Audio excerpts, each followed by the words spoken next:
Que le Seigneur vous bénisse. Ah, vous allez comprendre. On va aller en français. Tous comprennent français? Qui ne comprend pas? Comme ça, on va interpréter.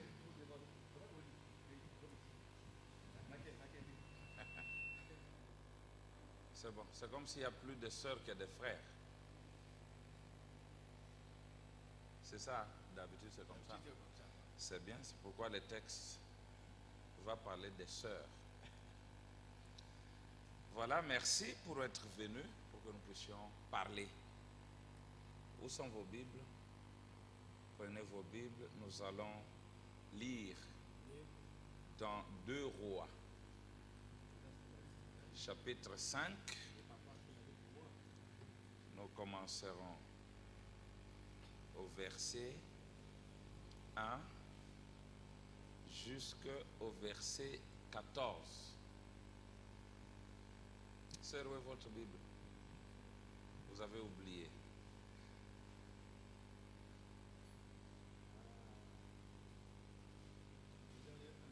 Voilà, un frère va lire.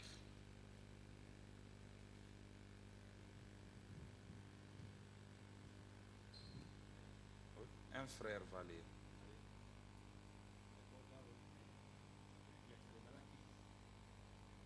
Malachie.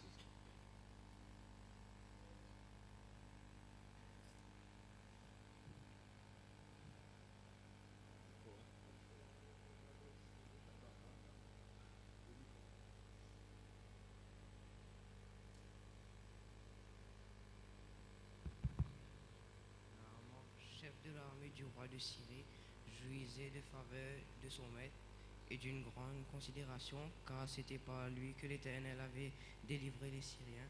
Mais cet homme fort et vaillant était lépreux. Or, les Syriens étaient sortis par troupes et ils avaient emmené captive une petite fille du pays d'Israël et qui était au service de la femme de Naaman. Et elle dit à sa maîtresse: Ô si mon Seigneur, et auprès du prophète qui est à Samarie, le prophète le guérit de sa lèpre. Naaman alla dire à son maître: la jeune fille du pays d'Israël a parlé de telle et telle manière. Et le roi de Syrie dit: Va, rends-toi à Samani, et j'enverrai une lettre au roi d'Israël. Il partit, prenant avec lui 10 talents d'argent, 6000 cycles d'or et 10 vêtements de recharge. Il porta au roi d'Israël la lettre où il était dit: Maintenant, quand cette lettre te sera parvenue, tu sauras que je t'envoie Naaman, mon serviteur, afin que tu guérisses de sa lèpre. Après avoir lu la lettre, le roi d'Israël déchira ses vêtements et dit: Suis-je un Dieu pour faire mourir et pour faire vivre, qu'il s'adresse à moi afin que je guérisse un homme de sa lèpre? Sachez donc et comprenez qu'il cherche une occasion de dispute avec moi. Lorsqu'Élisée, l'homme de Dieu, apprit que le roi d'Israël avait déchiré ses vêtements, il envoya dire au roi: Pourquoi as-tu déchiré tes vêtements? Laisse-le venir à moi, et il saura qu'il y a un prophète en Israël. Naaman vint avec ses chevaux et son char, et il s'arrêta à la porte de la maison d'Élisée. Élisée lui fit dire par un messager: Va et lave-toi 7 fois dans le Jourdain, ta chair reviendra saine et tu seras pur. Naaman fut irrité et il s'en alla en disant: Voici, je me disais, il sortira vers moi et il présentera lui-même, il invoquera le nom de l'Éternel son Dieu, il agitera sa main sur la place et guérira les lépreux. Les fleuves de Damas, l'Abana et le Papa ne valent-ils pas mieux que toutes les eaux d'Israël? Ne pourrais-je pas m'y laver et devenir pur? Et ils s'en retournaient et partaient avec fureur. Mais ses serviteurs s'approchèrent pour lui parler et dire: Mon père, si le prophète tu demandais quelque chose de difficile, ne l'aurais-tu pas fait? Combien plus dois-tu faire ce qu'il t'a dit? Lave-toi et tu seras pur. Il descendit alors et se plongea 7 fois dans le Jourdain, selon la parole de l'homme de Dieu, et sa parole et sa chair redevint comme la chair d'un jeune enfant. Il fut pur. Ok, merci. Que Dieu bénisse la lecture de sa parole. Vous pouvez vous asseoir. Je veux parler ce matin à la pépinière. Je vous considère comme une pépinière. Pépinière, c'est quoi? Qui connaît pépinière? Ça, c'est un terme agronomique. Vous savez, en agronomie, avant de faire une grande plantation, il y a un endroit qu'on appelle germoir. Là, on fait germer les grains. Et ensuite, on prend ces plantes-là du germoir, on les met dans une pépinière. C'est un endroit où l'on met les plantes avant que ça puisse aller dans un endroit définitif, la plantation. Tout le monde a compris le français maintenant? Deuxièmement, non, mon président Joël est là. Vous pouvez pas commenter, ça va, tout le monde comprend? Vous avez compris? C'est pas une pépinière, hein? Pépinière. Pépinière. Je vais vous trouver ça dans les dictionnaires. On dit ceci. En agriculture, c'est un terrain utilisé pour la culture des jeunes plants d'arbres destinés à être répiqués ou transplantés. Comme vous, vous êtes une pépinière, de vous sortira des prédicateurs, s'il y en a. De vous, il y aura des servantes de Dieu. De vous, il y a toutes sortes de gens que Dieu va utiliser plus tard. Regardez Frère Branham qui parle à son église. Il dit ceci. Ce message, on ne le comprend pas tout de suite. Mais vous, jeunes gens, vous comprendrez. Donc, il sait que quand il n'y a pas de jeunes, il n'y a pas la relève. Je connais un pays, le Botswana. Il n'y a que de vieux hommes. Maintenant, ils cherchent à repeupler. Vous voyez, quand il n'y a pas de jeunes, c'est qu'il n'y aura pas de relève. Si les vieux passent, c'est fini. Mais si nous voulons que ce message continue, vous devez être là. Vous devez être bien enseigné. Vous devez prendre vos responsabilités de manière à ce qu'il n'y ait pas pénurie. Il y a les gens du monde qui disent que le monde a horreur du vide.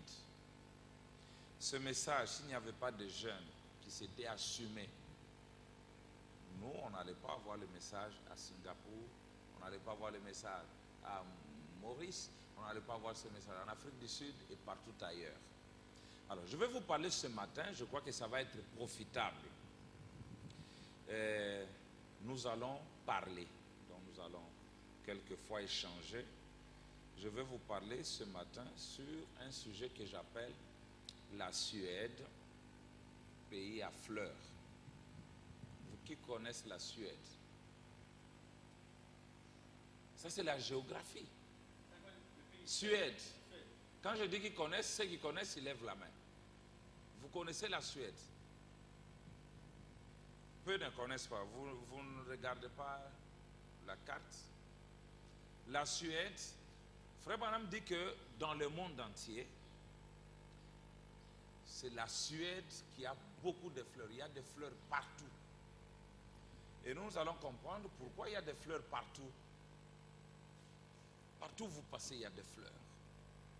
Alors nous voulons que Maurice soit un pays à fleurs. Mais peut-être pas les fleurs comme en Suède, mais je vais vous parler d'une certaine sorte de fleurs.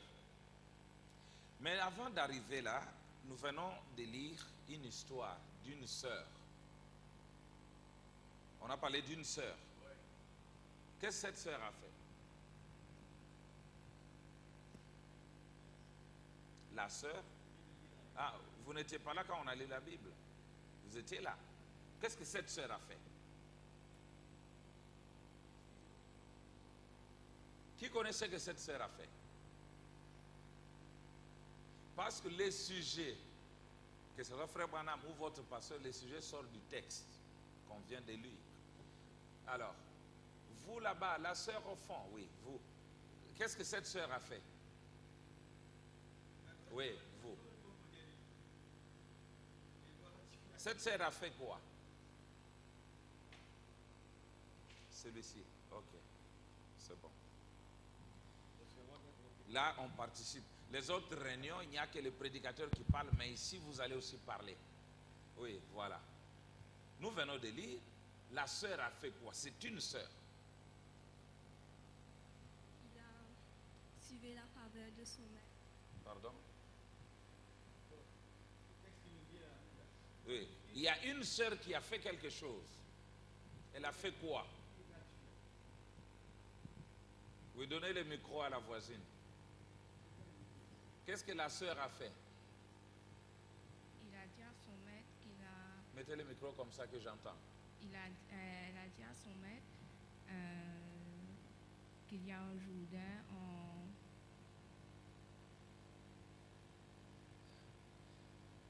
C'est simple. Voilà. Ça va vous aider à être attentif. La sœur a témoigné. Elle a témoigné. Elle a dit ceci. Elle a observé. Cette fille était en captivité. Elle n'était pas une dame. C'était une fille. Une jeune fille. C'est ce qu'on dit. On dit ceci au verset 2. Or les Syriens étaient sortis par troupes. Et ils avaient amené captive une petite fille du pays d'Israël qui était au service de la femme de Naaman. Elle était esclave. La guerre est entrée, on a pris une jeune fille comme vous. Pas une grande dame. Mais cette fille était élevée en Israël, enseignée selon les lois de Dieu. On lui enseignait que notre Dieu guérit. On lui enseignait que notre Dieu fait des prodiges. Quand bien même elle est allée en captivité, elle n'a pas oublié ce qu'on lui enseignait dans son pays. Et nous aussi, ici, nous sommes presque des esclaves. Nous sommes des pèlerins. Ce monde n'est pas nôtre. Nous venons d'en haut, comme nous l'avons vu hier. Avant que ce monde existe, nous étions là. Nous étions avec Dieu. Nous parlions avec lui. Nous communions. Comme il est dit dans Job 38, quand il fondait la terre, nous étions là. Mais c'est moi que nous sommes inconscients. Nous avons une façon de parler chez nous. Nous avons une façon de nous comporter chez nous. Nous avons une façon de faire les choses, de nous habiller. C'est différent. Regardez comment vous êtes habillés. C'est différent de ce que vous voyez dans la rue, n'est-ce pas? C'est une mode de chez nous. Quand Frère Branham est allé là-bas, il a vu des sœurs avec des jupes courtes, n'est-ce pas? Hein? Vous connaissez la vision? Elles avaient des jupes courtes, des longues jupes et des cheveux longs. C'est pourquoi vous avez des cheveux longs, vous les sœurs. Je voulais seulement vous montrer que c'est ça les manières de chez nous. Maintenant ici, regardez, cette fille ne s'est pas tue dans un pays étranger. Elle voit son maître lépreux. Oh, que c'est drôle. Qui connaît la signification de la lèpre d'après le message? Qu'est-ce que la lèpre? Le péché, très bien. Qui a répondu là? Qui a dit le péché? Qui a dit le péché? C'est bon. Ah, applaudissez pour elle. C'est bien, applaudissez pour elle. C'est très bien. La lèpre, c'est le péché. Là-bas, c'était une lèpre physique. Mais aujourd'hui, nous avons des lépreux partout, n'est-ce pas? Des gens qui vivent dans le péché.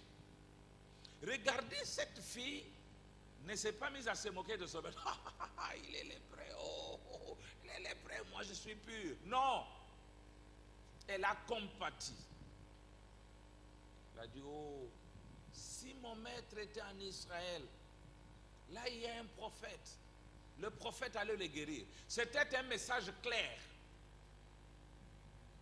Vous, quand vous voyez tous ces gens fumant des cigarettes, des femmes en mini-jupe, en culotte, etc., ne vous moquez pas d'eux. Qu'est-ce que vous avez fait pour qu'ils puissent quitter cette vie-là? Est-ce que vous avez compati comme cette jeune fille? Vous avez dit non, vous êtes perdu. Je n'ai pas besoin de vous. Oh là là, vous êtes perdu. Vous ne voulez même pas lui adresser une parole. C'est une erreur. Cette femme s'est mise d'abord à la place de son maître. Oh, si c'était en Israël, vraiment, si mon maître pouvait arriver dans notre église, il y a là un pasteur pieux qui peut prier pour lui et il sera guéri. Oh, si cette fille en culotte pouvait une fois écouter le message de Frère Branham, ça la transformerait. C'est la première attitude. Et Frère Branham dit les succès qu'il avait dans ses prières. Il se mettait à la place de la personne qui souffrait. Tant que vous ne vous mettez pas à la place de la personne qui souffre, vous n'aurez pas de résultat. Vous devez sentir cette douleur. Vous devez sentir, si c'était mon père, oh vraiment ce papa souffre. Et si c'était mon père, non, alors je dois faire quelque chose. Cet enfant, oh si c'était mon fils, cette maman, si c'était ma mère, oh si c'était ma soeur. Vous compatissez, vous verrez les résultats. Maintenant, écoutez, son message était clair. Elle dit à sa maîtresse, oh, si mon Seigneur était auprès du prophète qui est à Samarie, le prophète le guérirait de sa lèpre. Le message était clair. Et sa maîtresse a transmis à son mari le message tel que la jeune fille l'avait transmise à sa maîtresse. Mais regardez comme toujours, Dieu mal compris, le message mal compris. Écoutez maintenant. Et le roi dit de Syrie, dit, va, rends-toi à Samarie. J'enverrai une lettre au roi d'Israël. Est-ce qu'il était question, dans le message on parlait du roi? Vous devez répondre. Si vous ne répondez pas, je vous désigne. Est-ce que dans le message, il était question du roi? Le message de la jeune fille. Il était question du prophète. Il dit, s'il va auprès du prophète, mais le roi l'envoie chez un autre roi. C'était déjà ça un problème. Cette confusion existe encore aujourd'hui. Le message de Branham est clair, mais les gens les comprennent à leur manière. Ça sera toujours ainsi. Il en a toujours été ainsi. Ici, je vais vous dire quelque chose. Ne vous taisez pas.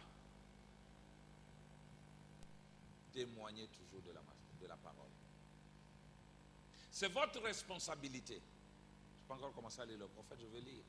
C'est votre responsabilité d'étirer ces gens de la vie du péché. Et la Bible dit, malheur à nous si nous n'annonçons pas l'évangile. Et dans l'âge de la Odyssée, Frère Branham dit, cette responsabilité repose sur vous et sur moi. Cette île doit être enflammée. Tout le monde doit entendre le message. Peut-être pas pour le croire, mais pour le rejeter. Mais chacun doit entendre que Dieu a envoyé un prophète dans cette génération. Que Dieu a envoyé un message différent de tout ce que les dénominations ont déclaré jusqu'à aujourd'hui. Et c'est vous et moi qui devons annoncer ça. Ce n'est pas l'affaire du prédicateur. Maintenant, je vais lire cette citation de la Suède. Dans Apocalypse chapitre 5, partie 1, nous l'appelons aussi serpent écrasé. Du paragraphe 9 au paragraphe 11. Vous allez comprendre pourquoi en Suède, il y a beaucoup de fleurs. Et Apocalypse chapitre 5, prêché le 11 juin 1961, on l'appelle aussi serpent écrasé. Apocalypse chapitre 5, partie 1, le serpent écrasé, prêché le 11 juin 1961. Je vois très peu qui prennent note. Que chacun me montre son carnet et son stylo. Voilà.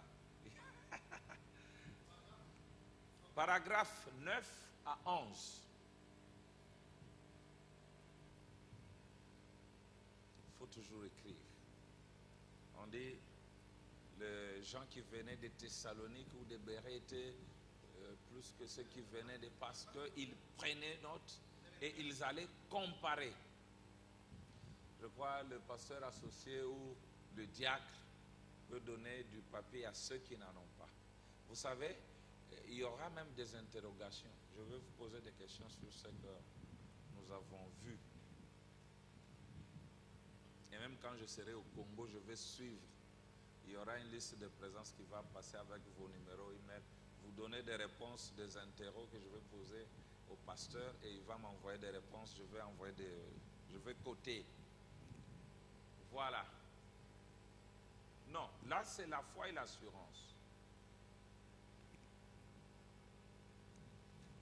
Apocalypse chapitre 5, c'est prêché le 11 juin 61. Voici juste là en bas, je peux commencer à lire.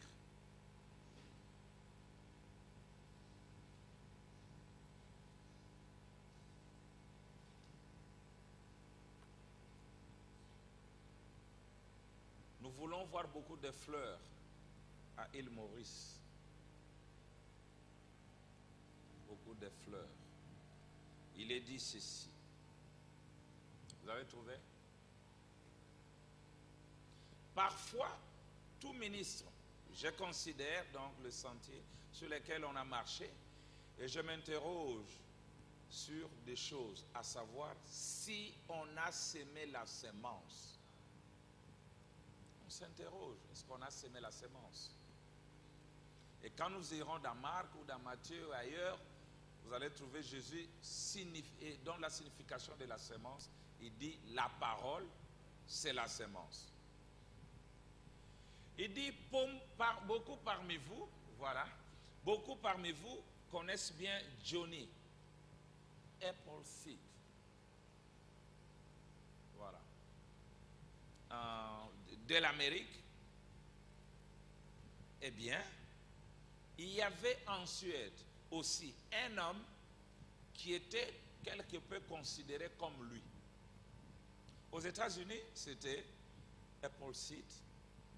Et en Suède, il y avait aussi un homme qui était à peu près comme lui.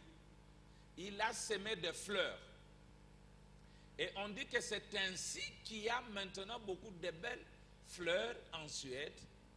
Parce que, voilà la raison, parce qu'il a semé des semences, des fleurs, partout où il pouvait trouver un lopin de terre, où les semences pouvaient pousser. Il aimait les fleurs. Aussi dissémina-t-il tout simplement les semences partout. Partout où il se promenait, quand il trouvait un petit, il sème. Partout, il sème. Il sème, il sème. Écoutez, William Branham, lui s'en est allé, mais ses fleurs existent encore. Partout où il y a un lopin de terre, il avait les semences. Partout. Et Jésus dit la bonne terre, ce sont des hommes. On sème la semence, la parole, partout où il y a un terrain vide. Tous ces gens qui sont dans les dénominations, tous ces gens qui circulent partout, ce sont des terrains, ce sont des lopins de terre dans lesquels il faut s'aimer. Si vous voulez qu'on puisse trouver beaucoup de fleurs, des gens, les fleurs, frère Wanam dit, nous sommes comme des fleurs dans le jardin de Dieu. Il y a le blanc, le jaune, le rouge, le noir, n'est-ce pas? C'est ce que frère Wanam dit. Il est un Dieu de variétés. Il a fait des montagnes, des collines, des plateaux, des vallées. Il a fait de rouge, des jaunes, des blancs, des noirs. Il est content comme ça. Frère Branham dit, nous sommes des fleurs. Si moi je vais trouver beaucoup de fleurs ici l'année prochaine, il faut que quelqu'un parmi vous ait le courage de s'aimer les fleurs. Il doit marcher avec la semence. Tout ce que vous écoutez ici. Oh, vous voyez, quelque chose me vient à l'esprit, je dois le dire tout de suite. C'est beaucoup. Je peux commencer à parler, je ne terminerai jamais. Je peux parler pendant 1000 ans, je ne terminerai jamais ce message. Parce qu'il est profond, il est vaste. Frère Branham dit ceci. Il y a beaucoup de gens. Ok, ou bien je vais poser la question. Qu'est-ce qu'on conseille à quelqu'un qui est gros, qui veut baisser de poids? comme moi, comme vous. Qu'est-ce qu'on conseille naturellement à ces gens-là? Ah, très bien. Applaudissez pour vous-même. Ah, applaudissez pour vous-même. C'est une bonne réponse. Des exercices. Quand vous ne faites que manger et vous ne faites pas des exercices, vous devenez gras, obèse, etc. Et qu'est-ce qui arrive? La mort. Mais, quand vous faites des exercices, vous utilisez l'énergie que vous avez emmagasinée, qui pouvait se transformer en graisse, vous l'utilisez. Et dans les spirituels, frère Branham dit, vous venez à l'église chaque jour, vous mangez, mais vous ne dépensez pas cette énergie-là. Vous êtes toujours là, vous mangez, vous allez à la maison, vous dormez. Vous mangez, vous arrivez à la maison, vous dormez, vous devenez gras et la mort s'ensuit. Mais quelqu'un qui veut conserver sa vie doit faire des exercices. Il va partout chercher des lopins de terre. Il travaille, il jette des semences, il est en train d'utiliser tout ce qu'il a emmagasiné. Je vais vous lire cette citation après, mais continuons. Et là, frère Branham chante, et laisser derrière nous en partant des empreintes de pas sur les sables du temps. Des empreintes de pas que peut-être un autre, voguant sur l'océan solennel de la vie, un frère désespéré qui a fait naufrage, verra et reprendra courage. Et c'est ce que nous aimons tous voir. Quelque chose que nous avons fait qui amènera les autres à tirer profit de ce que nous avons fait. Je vais poser une question. Supportez-moi, j'aime poser des questions, j'aime collaborer. Mon souci en parlant lentement, mon souci en posant des questions, mon souci en faisant tout ça, c'est que je me rassure que ce que je dis a pénétré et est resté dans le cœur des gens. Qui ici a déjà converti quelqu'un à Christ? Qui lève sa main. Non, prenez courage, nous sommes entre nous. Qui a déjà converti quelqu'un? Une personne. Ok, applaudissez pour lui. Donnez-lui des encouragements. Vous voyez, Clément Kasson va chanter, Dieu ne manque jamais un témoin. Non, il y a quand même un témoin de ce qui doit être fait. Mais nous allons continuer, vous allez voir combien c'est important de faire quelque chose pour Dieu. Maintenant, pourquoi j'ai saisi cette opportunité pour vous parler? Selon les statistiques, vous pouvez déjà préparer, viens et suis-moi du 1er juin 63, à partir du paragraphe 20, c'est ce que je vais lire après. Les statistiques prouvent que les conversions, naturellement, se passent à votre âge ici. Plus on avance en âge, plus les conversions à Christ deviennent rares.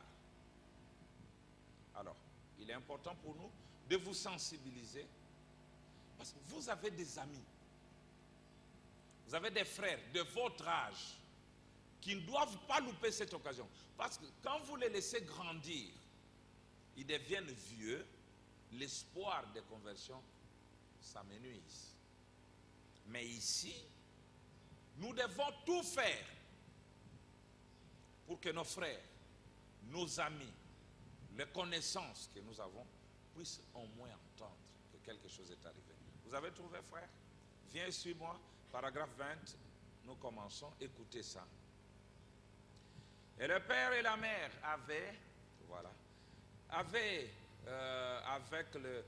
priaient constamment que leur fils ne devienne pas juste un homme ordinaire. Donc, frère Branham se réfère à cet homme, le jeune homme riche. Je sais que c'est le souci de tout le monde. Papa veut que vous ayez après une maison, une voiture, une bonne vie, un travail. C'est bien. Tout parent doit envisager ça pour ses enfants. Mais ce n'est pas tout. Écoutez. Mais qu'il devienne un homme remarquable. Tous les parents désirent cela. Avez-vous entendu Jésus se référer à ce commandement, honore ton père et ta mère? Puis il s'arrêta, voyez-vous? Et c'est cela l'ambition de tout parent. Faire le meilleur possible pour leurs enfants. Leur assurer une instruction et leur donner des choses que peut-être eux n'étaient pas capables d'avoir. C'est ce que je pense pour mes enfants. Des fois, je me dis, qu'en allant à l'école, maintenant, je me dis, oh, envoyer Becky, Sarah et Joseph dans des écoles secondaires et consorts où il y a tout se laisser aller. Je pense que je ferais mieux de les prendre et de les ramener à la montagne et les élever là afin qu'ils aient comme vivent les Indiens. Mais voici ce qu'il en est. Ce qui est dans l'enfant finira par se manifester. Peu importe l'endroit où il se trouve, cela va se manifester. Donc je les amène dans la montagne, tout ça. Mais ce qui en est se manifestera toujours. Donc ça ne sert à rien. Il dit ceci, s'il y a du mal, cela se manifestera dans le camp indien.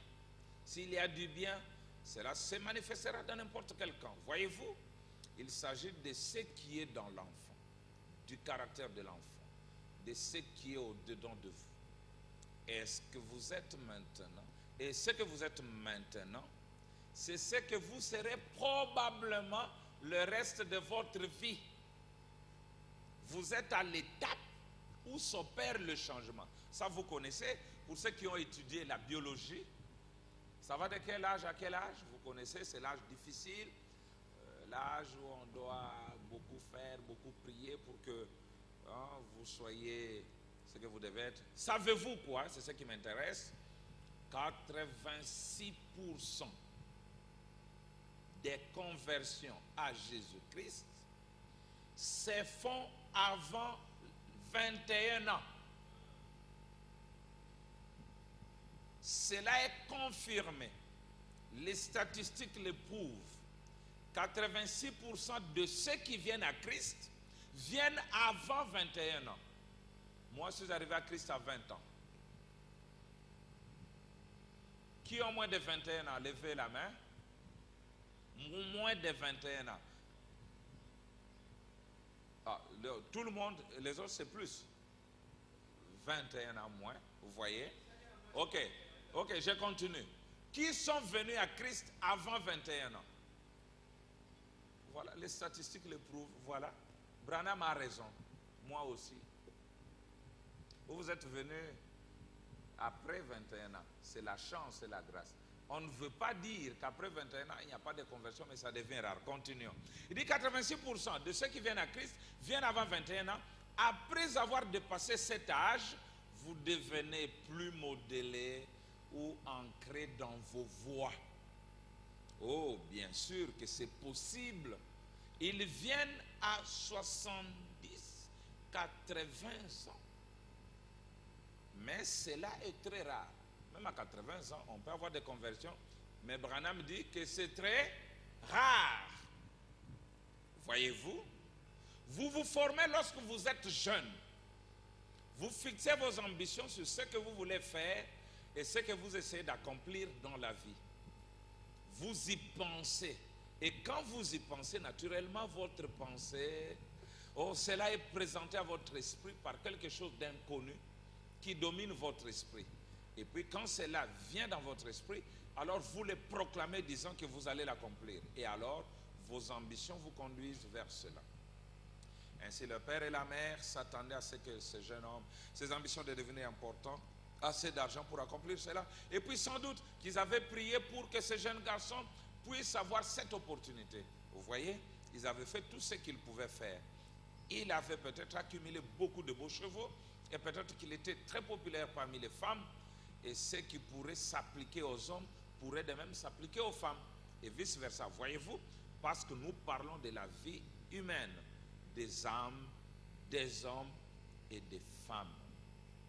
Et alors, après toute cette opportunité qu'avait ce garçon, voyez-vous, il a tenu le chemin facile, comme nous l'appelons, un niveau où il ne devait pas trop se soucier. Ses parents avaient de l'argent, il était devenu un chef. La Bible se réfère à cela comme étant le jeune riche, le jeune chef. Et nous voyons, il était chef à bas âge, peut-être dans son adolescence, juste après l'école, juste après l'obtention de son diplôme, peut-être quelques semaines avant ou quelque chose comme cela. Et il avait tout ce qu'il pouvait désirer, ce que pouvaient désirer les cœurs. j'insiste sur le fait que si vous laissez vos amis, vos frères, vos collègues qui n'ont pas encore dépassé 21 ans, si vous les laissez comme cela, vous serez responsable de leur perdition. Et je vais vous montrer les conséquences de ça. Je vous ai déjà montré que celui qui ne s'exerce pas, celui qui est oisif, qui ne veut pas annoncer à ses amis. On peut parler de tout, de la géographie, de la politique, de ceci, de grandes universités, mais rarement nous parlons de la parole à d'autres.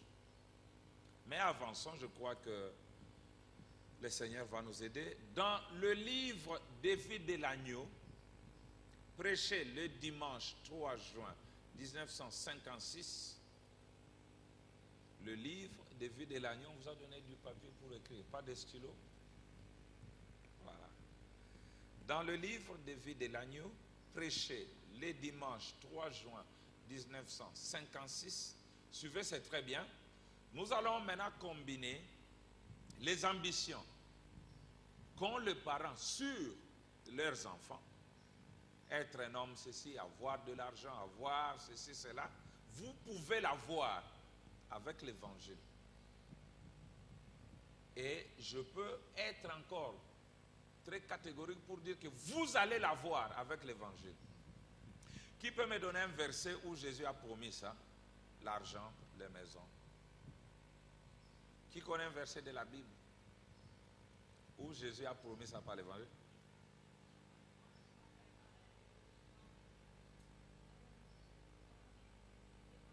Hein? Oui, là, vous voyez, quand vous honorez, il dit honore ton père et ta mère, tu vivras longtemps. C'est parmi les choses que vous désirez. Un autre verset. Merci, sœur Sarah. Oui, donnez à la sœur. Le nom, c'est qui? Ornella. Ornella. Voilà. Un autre verset.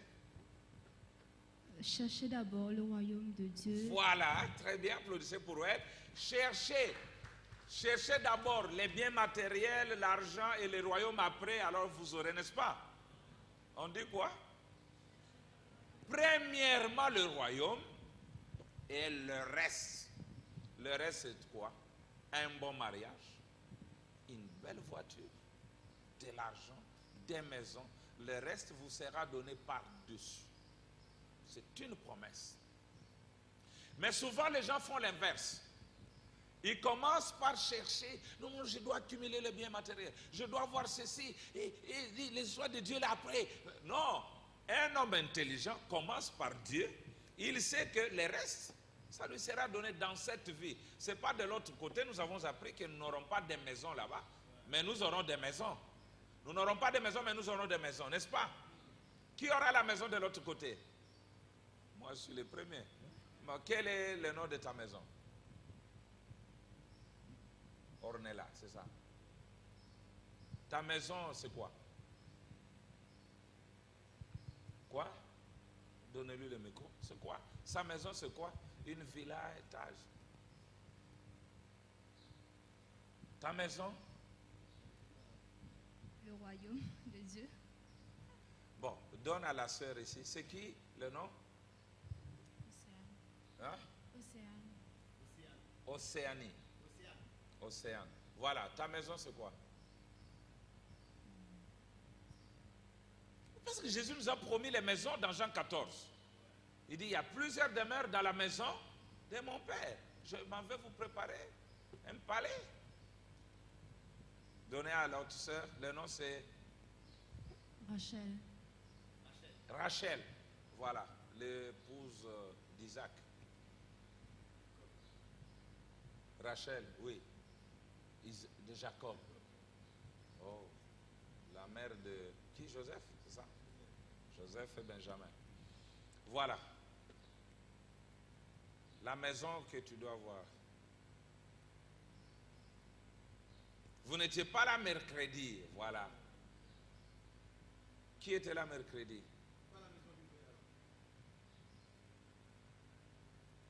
Oui, la maison c'est quoi? C'est nouveau corps. Applaudissez pour elle. Très bien. Encore. Mais les maisons comme ça, nous devons les avoir ici, avant de partir là-bas, avant de mourir, avant de faire quoi que ce soit, vous devez avoir votre maison. Mais la meilleure façon d'avoir une maison ici, c'est de vous accrocher à la parole de Dieu. Maintenant, je lis à partir du paragraphe 16. Le livre de vie de l'année, vous devez avoir l'autre modem là. Hein, pasteur? Comme ça, vous allez être complet. Non, 3 juin 56. Je ne pense pas que vous allez trouver ça. Ou bien vous projetez en anglais. Parce que ici, vous utilisez toutes les langues. Le livre de vie de l'agneau prêché le 3 juin 1956, à partir du verset 16. Suivez ça, ça va être très bien. J'ai dit verset, j'ai mal parlé. Je vais dire paragraphe. C'est aussi les versets, c'est la même chose. C'est aussi une Bible, je lis dans la Bible.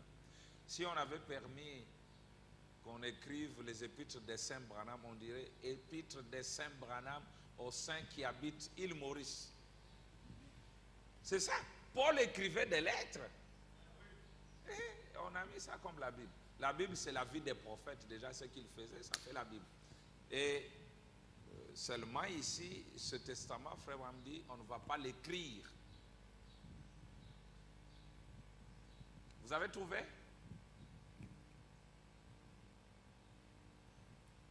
Ok, très bien.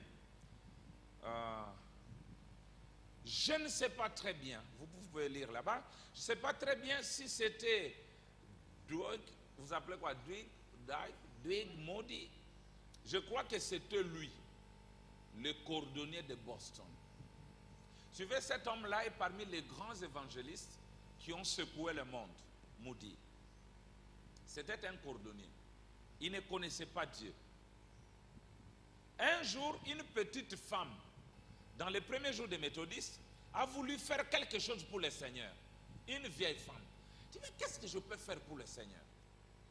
Cette question, on ne se la pose jamais.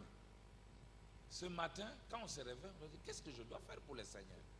Nous avons des agendas, nous avons des choses pour des rendez-vous. Oui, quand je vais me réveiller à 7 heures, je vais être ici, à 8 heures, je vais être là.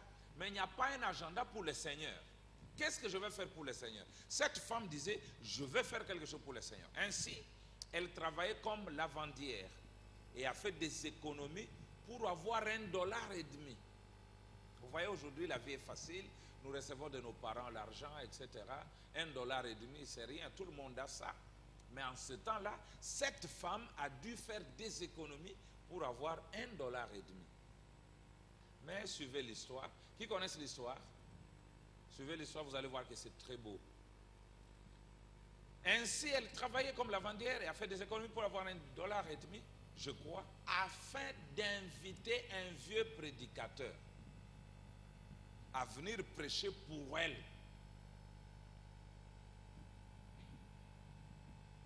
Vous voyez, $1,50. Mais aujourd'hui, pour que je vienne prêcher ici, ce sont des milliers de dollars qui s'envolent comme ça.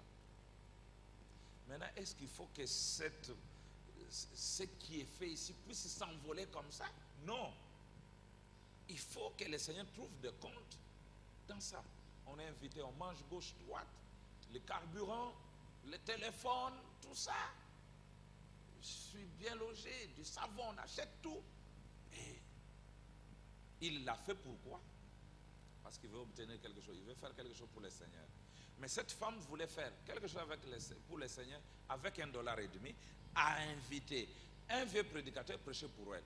Et elle a dû louer une écurie de chevaux de louage à 25 cents, ou à peu près cela, pour cette soirée-là. Elle a nettoyé l'écurie, elle y a placé en guise d'hôtel un petit banc qui lui servait de planche à laver. Là où elle utilisait pour laver, elle a mis ça, c'est l'hôtel, etc. Mais aujourd'hui, vous avez un bel hôtel, vous avez tout ça. Mais en ce temps-là, ce n'était pas facile. Écoutez, et c'est juste pour vous montrer, à vous, les ménagères, combien c'est simple maintenant. Mais pour elle, ce n'était pas simple, c'était difficile. Vous direz, oh frère Branham, si je pouvais prêcher, ce n'est pas ce qu'il vous faut faire. Non, comme vous prêchez, ok, que je devienne aussi prédicateur. Il dit non, ce n'est pas ce qui est nécessaire. Mais vous pouvez prêcher indirectement, comme cette femme-là. Écoutez, ce n'est pas ce qu'il vous faut faire. Simplement votre témoignage. Ma soeur, collègue, moi, n'eût été la grâce de Dieu, j'allais être dans un asile de fous. Moi, n'eût été la grâce de Dieu, j'aurais fait des enfants avant étant chez mes parents. Tellement j'avais la tête en l'air. Moi, n'eût été Dieu, oh, comme j'ai commencé à fumer le chanvre, peut-être que je serais ceci, je serais cela. C'est un témoignage qui peut aider quelqu'un à aimer Christ, à venir à Christ. Et dit ceci. Votre témoignage, votre influence, votre vie, tout ce qu'on dit ici, vous pouvez le mettre en pratique. Je dis, mais vous êtes différent des autres. Vous êtes différente des autres. Qu'est-ce qui vous fait différent comme ça? Oh, mon ami, je rencontrais Christ. Je crois un message qui m'a rendu doux. C'est à cause de ça, vous attirez les gens vers Christ. Et elle avait pris des traités. Oh. Et elle est allée au coin de la rue. Qui a déjà distribué un traité ici? 2, 3. Dieu vous bénisse. Il y a quand même quelques gens. Nous avons un prophète fait ceci, ceci, cela, des petits traités. Vous avez quelques traités, je peux montrer à ceux qui n'ont jamais vu ça. Ne vous souciez pas de savoir est-ce qu'il va croire.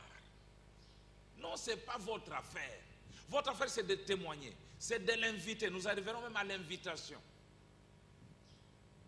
Laissez Dieu faire quelque chose. Quand cet homme-là semait ses semences, il ne savait pas ce qui allait arriver. Et aujourd'hui, son nom est immortalisé. On parle de lui. Si nous avons des fleurs, c'est à cause d'eux. Si on a des fleurs, c'est à cause d'eux. Si on a des fleurs, c'est à cause d'eux. Écoutez. Elle avait pris des traités. Elle est allée au coin de la rue et a fait la publicité pour la réunion. Voilà. Tous ce sont des traités. Celui qui aime Dieu peut passer pasteur. J'ai besoin. On vous appelle pasteur ou révérend ou... Je peux avoir quelques traités. Vous en avez 2, 3, 4, 5. Quand vous vous sentez poussé à rencontrer quelqu'un, oh, je voudrais partager avec toi. Prenez ça, lisez. Si tu as des questions, contacte-moi. Si je ne peux pas répondre, je t'amène chez quelqu'un qui peut bien les faire.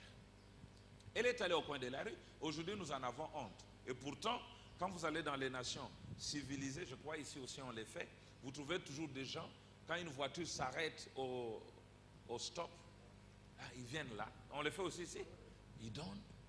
Parfois c'est pour le parfum, parfois c'est pour le lavage de voiture, etc. Ils n'ont pas honte. Si elles n'ont pas honte pour ce qu'ils font, nous ne devrions pas avoir honte pour Christ. Je me tiendrai aussi. Là où il y a des embouteillages, s'il vous plaît, messieurs, quand ils baissent, vite, prenez ça. Vous ne savez pas ce que ça va faire. Vous êtes en train de s'aimer. Peut-être dans un terrain pierreux, épiné, mais ça tombera aussi dans une bonne terre. C'est ce que Jésus a dit. Écoutez. Elle avait pris des traités, elle est allée au coin de la rue et a fait la publicité pour la réunion en distribuant ces traités. Chaque fois que quelqu'un en recevait, il jetait cela par terre, disant, espèce de saint exalté, espèce de fanatique. Et il continuait son chemin. Voyez-vous, un petit pauvre garçon, Moody était garçon, vêtu d'un pantalon en lambeaux, passa par là, les bretelles de son père aux épaules, avec des cheveux qui lui tombaient sur le visage. Il lui dit, madame, que distribuez-vous? Elle répondit, un traité fiston. Et elle lui tendit comme cela. Voilà tout ça, on en a beaucoup. Prends ta plume, écrit la doctrine des Nicolaïtes, les esprits séducteurs, au-delà du rideau de temps. C'est ça ce que cette femme-là faisait. Écoutez, un traité fiston, elle lui tendit comme cela. Il regarda cela et dit, je ne sais pas lire. Et elle lui dit, eh bien, s'annonce une réunion pour ce soir ici. Oh, dit-il, c'est vrai. est-ce que ça vous gênerait si je venais? Elle lui dit, tu peux venir. Tu veux venir? Il faut que tu viennes, chérie, si c'est possible. Ça va, je viendrai. Ce soir-là, après tous les efforts qu'elle avait fournis, elle était fatiguée. Le vieux et fidèle prédicateur vint, passa à la chair et pria. Ils chantèrent un cantique, lui et la dame, et elle assise là, en tant que son auditoire. Quelques instants après, ce petit enfant déguenillé se présenta là à la porte, chancela, les cheveux lui tombaient sur le visage. Savez-vous qui c'était? Big Maudit. Ce soir-là, il s'agenouilla à l'autel. Écoutez maintenant. Il a envoyé 1 million d'âmes à Dieu. 1 million. Il n'y avait personne dans cette réunion, à part cet enfant qui avait accepté l'invitation. Il avait votre âge, ou peut-être moins. Frère Branham l'appelle un enfant. Et cette réunion-là fit de lui un serviteur de Dieu qui a envoyé 1 million d'âmes à Dieu. 1 million d'âmes, c'est combien de mondes? Qui peut me donner la réponse? 1 million d'âmes, c'est combien de mondes pour Dieu? 1 million, 10 exposants, 600. Fois combien? 10 000 mondes, 10 exposants, 4 égale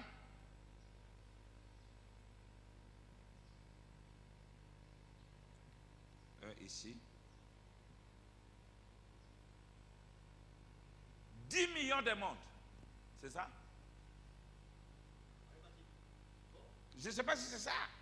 Vous qui avez fait des mathématiques. C'est 10 millions. Hein? 10 millions. Parce que une âme égale 10 000 mondes. OK? Fois 1 million. 1, 2, 3, 4, 5, 6, 7, 8, 9, 10. C'est comme ça. Ça fait 10 zéros, non? 10 exposants 10. 10. Voilà. Des mondes que Moody a construit à Dieu. Comme vous avez déjà construit à Dieu 10 000 mondes. C'est ça la valeur d'une âme. Nous avons vu hier que l'âme d'un croyant n'a pas de prix. Et vous méprisez peut-être une âme. La Bible dit, quand une seule âme est convertie, il y a une fête au ciel. Parce que c'est beaucoup, c'est une grande valeur. Frère Branham Vallon, il dit, Dieu peut le faire voyager jusque dans un pays étranger, juste pour une seule personne. Dieu a besoin de cette seule personne-là.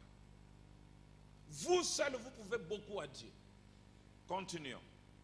Vous voyez, vous ne comprenez pas ce que vous faites. Dites un petit mot pour Jésus. Témoignez. Chantez ou priez. Et comme du pain sur l'eau, cela vous reviendra un jour. C'est vrai, très bien. Souvenez-vous-en donc. Ne soyez pas négligents. Ne soyez pas négligents. Gagnez quelques âmes. Quoi que vous fassiez, gagnez des âmes. Je peux entendre un grand amen. Vous avez honte de dire amen. Amen. Oh, écoutez maintenant ce que ça produit. Nous continuons, nous sommes là à 18. Je suis heureux, William Branham, de voir le nôtre ici, ce matin. Aucun d'eux ne vit dans la pauvreté, autant que je sache. Tous portent de bons vêtements. Et vous êtes pauvres. Des gens qui, à le voir, sont intelligents. Je suis très reconnaissant à Dieu de savoir que vous êtes ainsi. Autrefois, je venais ici, mes amis, pendant la période de la crise. Lorsque je prêchais en salopette, vraiment prêchais en salopette, et vous faisiez des kilomètres à pied pour venir ici, traversant le pays, et vous n'aviez pas suffisamment mangé. Et je le sais, c'est vrai, je m'en souviens. Dieu nous a bénis et nous lui sommes reconnaissants, voyez. Mais ce matin, voyez combien vous paraissez différents ce matin. Je suis reconnaissant, mais ne laissez jamais cela vous arrêter. Souvenez-vous d'où cela est venu, de l'enfer, n'est-ce pas? Hein? Vous lisez là-bas, d'en haut. Il dit cela vient du ciel. Souvenez-vous d'où cela est venu, du ciel. Gagnez une âme et cela durera à jamais là-bas. Et peut-être que la majorité parmi vous a probablement un petit compte bancaire quelque part. Je suis heureux pour cela. Et puisse Dieu bénir cela très richement. Mais que cela ne vous empêche pas de gagner une âme. C'est vrai. Mettez les âmes. Mettez les âmes. Oh, ici les hommes sont plus timides que les sœurs. Qu'est-ce qui ne va pas? Vous êtes né quand? Vous, le gros comme moi. Vous êtes né en quel mois? Hein? Octobre. Le 20. Le 20e.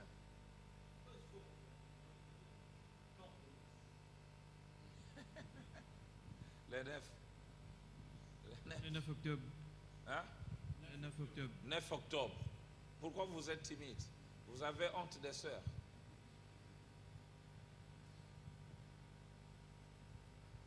Il faut parler, n'est-ce pas? Il faut parler. S'il s'agit de bonnes choses, vous parlez. S'il s'agit de mauvaises choses, vous tous les frères là. Voilà. Je vais vous poser la question à la fin sur Moody. Vous devez être sûr que vous avez retenu tout ça. Là, je vais m'asseoir là-bas, je vous désigne, vous passez devant. Je crois que l'heure n'avance pas vite comme hier. Mais ne vous en faites pas. Je peux prendre mon temps jusqu'à 13h si je ne termine pas. Hein? Celui qui doit être soucieux, c'est moi, parce que je dois prêcher le soir. Ok, continuons.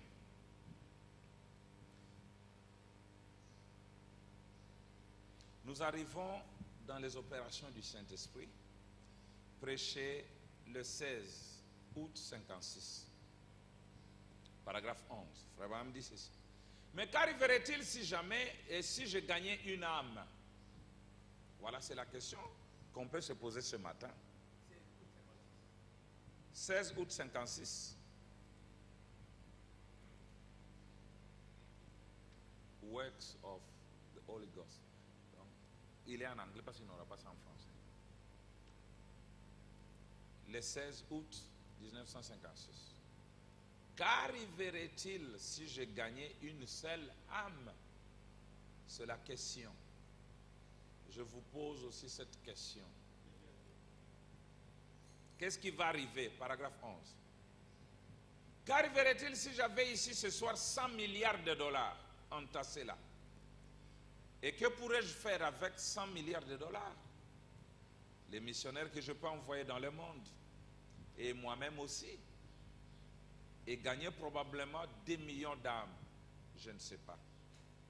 Mais si j'avais 100 milliards de dollars entassés ici, de ce côté-ci, et un petit bouton de cet autre côté, et que je pouvais presser ce petit bouton et perdre les 100 millions de dollars, ou ne pas presser le bouton et les conserver. Mais si je pressais le bouton, mon pauvre et précieux vieux père, qui est mort, descendrait cette allée, et que je pourrais m'asseoir ici et lui parler pendant 10 minutes. Je donnerai librement et sans hésiter les 100 milliards pour parler encore à mon papa. Voilà. Qu'est-ce donc une valeur? Qu'est-ce donc une valeur? Qu'est-ce? La valeur, c'est quoi? Je pense que si je peux gagner une seule âme, un petit garçon noir, ou n'importe qui que ça puisse être, tant qu'il y aura l'éternité, et que cette lumière cette étoile de Dieu brillera dans la gloire, mon nom sera associé au salut de cette âme-là. Frère, comme toi, le nom c'est qui? Josué. Ton nom. Si cette âme se retrouve dans la gloire, tant qu'il y aura une éternité, ton nom à toi est associé au salut de cette âme. Pour toute l'éternité. Dieu n'oubliera jamais ça. Lui aussi n'oubliera jamais. Toute la famille n'oubliera jamais. Voilà ce qu'on appelle une valeur. Donc, maintenant, à quoi bon de ne pas gagner une âme, mais vouloir peut-être conserver l'argent? Alors les gens ne connaissent pas la valeur.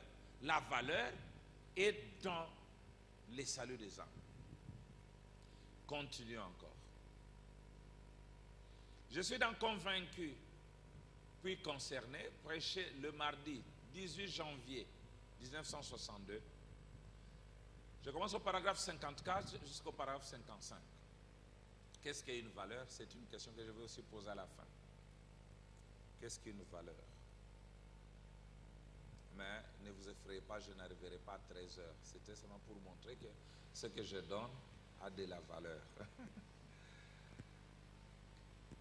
Vous y êtes?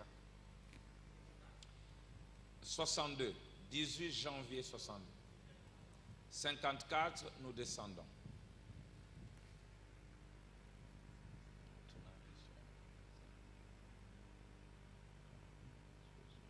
Et c'est ça? Tu es de quelle date? Remontez un peu la date.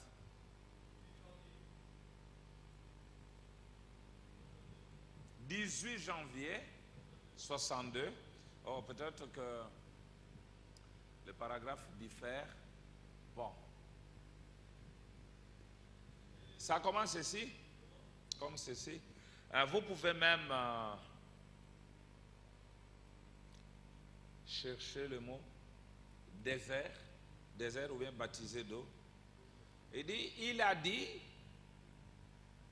celui qui m'a envoyé au désert baptisé d'eau a dit, celui sur qui tu verras l'Esprit descendre et s'arrêter, c'est lui qui baptisera du Saint-Esprit et de feu.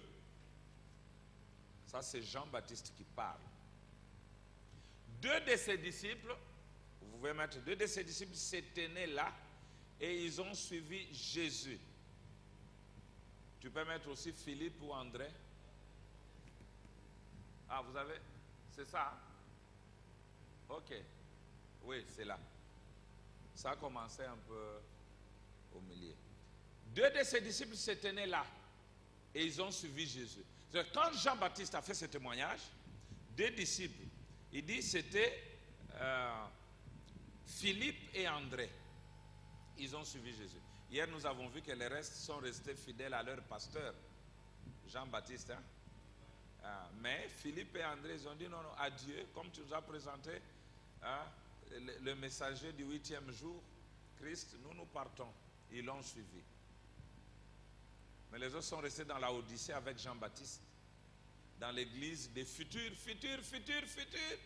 Ça viendra un jour. Mais ils sont allés dans l'église de c'est arrivé. Mais quand ils sont allés vers lui, ils ont dit, Rabbi, où demeures-tu? Nous voudrions savoir où tu demeures. Eh bien, nous avons entendu un prophète qui se tenait là à la rivière et nous dit, voici 6 mois. Il nous dit, voici 6 mois qu'un Messie viendrait et qu'il le reconnaîtrait. Eh bien, nous savons que ce prophète est un homme juste. Nous reconnaissons en lui un prophète. Il est un prophète confirmé. Nous savons qui il est, qu'il l'est. Et il dit que tu es le Messie. Maintenant, nous voudrions savoir où tu demeures. Et il a dit, venez voir. Ils sont entrés et ils sont restés toute la nuit avec lui, car c'était tard dans l'après-midi. Écoutez maintenant ce qui est intéressant. Après avoir remarqué que les gens sont restés avec lui cette nuit-là, et avez-vous remarqué que les gens sont restés avec lui cette nuit-là? Et le lendemain matin, André était tellement convaincu qu'il chercha à voir son frère. C'est ça même le sujet. Convaincu et alors concerné. Quand tu es convaincu du message, frère Branham, nous allons le lire, il dit tu dois maintenant être concerné pour quelqu'un d'autre. Il était convaincu qu'il est le Messie. Il a écouté les oracles. Il a entendu des choses. Et le matin, il dit non, je vais chercher mon frère. Voyez-vous? Eh bien, le seul moyen que je vois pour que l'on soit intéressé dans l'église, et là parmi les gens, c'est de rester assez longtemps jusqu'à ce que vous soyez convaincus que le programme est bon et que c'est Dieu et que ce n'est pas une quelconque illusion mentale ou une émotion ou de la psychologie ou une quelconque agitation. C'est absolument le baptême du Saint-Esprit que Dieu a promis de déverser dans les derniers jours. C'est la raison pour laquelle les séminaires tombent. Ils voient que tout ce qu'ils font, d'une façon ou d'une autre, on promet toujours quelque chose qu'on n'arrive jamais à quelque chose qu'on promet et qu'on continue de promettre, de promettre et de promettre. Vous n'y accédez jamais. Mais la promesse est pour vous, pour vos enfants et pour tous ceux qui sont loin, en aussi grand nombre que le Seigneur notre Dieu les appellera, a dit Pierre le jour de la Pentecôte. Ainsi, ce n'est pas pour un groupe, autrefois là, dans un autre âge, c'est aujourd'hui. Jusqu'où? En aussi grand nombre que le Seigneur notre Dieu les appellera. Les signes devaient accompagner le croyant afin qu'il sache qu'ils étaient donnés une confirmation de ce qu'ils étaient. Eh bien, André était très concerné car il est resté avec lui toute la nuit et il était convaincu. Et puis, convaincu, comme il était convaincu qu'il était le Christ, alors il était concerné au sujet de quelqu'un d'autre. Quand on n'est pas concerné au sujet de quelqu'un d'autre, c'est qu'on n'est pas convaincu. C'est qu'on pense qu'on est dans un tourisme. Mais si on est convaincu que le message de Frère Branham est vrai et que Nand prêche le vrai message ici, la première chose à faire, on est concerné pour quelqu'un d'autre. Écoutez, je crois que chaque homme, chaque femme, chaque garçon ou chaque fille qui reste assez longtemps au point d'être convaincu que c'est vrai et que c'est le Saint-Esprit, vous avez un fardeau si lourd dans votre cœur que vous ne pouvez pas rester tranquille et laisser les autres mourir comme cela dans la honte et dans le péché. Cela vous brisera le cœur, même de sortir ici dans ces rues. Cela arrive à tout chrétien quand il voit les gens entièrement abandonnés au péché, buvant, jouant au jeu d'argent, maudissant, jurant et fumant. À bord de chaque voiture derrière laquelle vous freinez, se trouve une femme avec une cigarette entre les doigts, avec une de ces coiffures à l'hydrocéphale qu'elles ont actuellement, et toutes ces absurdités courantes. Et des milliers de personnes de ce genre confessent être des chrétiennes. Quand on n'a pas un cœur brisé, quand on voit le péché, il y a quelque chose qui ne va pas. Comment on ne peut pas être concerné pour quelqu'un d'autre quand on est convaincu? Moi,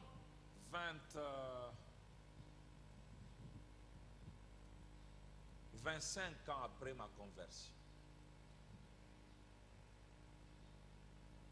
je continue à avoir le fardeau pour les âmes. Je ne parle pas seulement de la chair. Quand je suis sur la rue, vous me verrez toujours parlant avec quelqu'un. William Branham, il était là.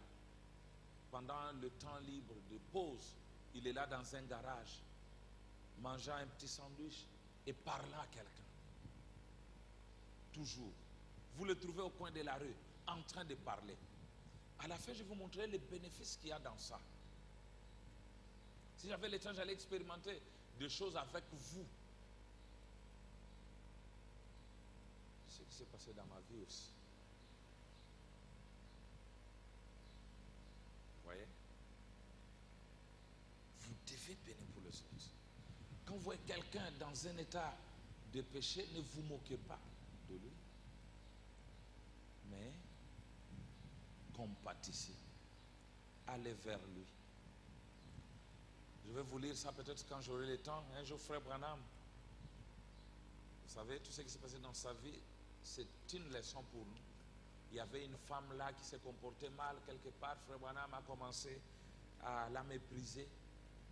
Et il entre dans une vision. Il voit ses propres péchés aller comme ça. Et le sang de Jésus venait comme un pare-choc. Et quand la vision lui dit, tu vois tes propres péchés, mais pourquoi tu condamnes cette femme-là? Et quand il est sorti de la vision, il est allé vers cette dame.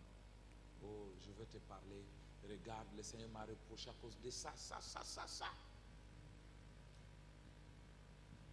Et ils se sont agenouillés. Cette femme a donné sa vie à Christ.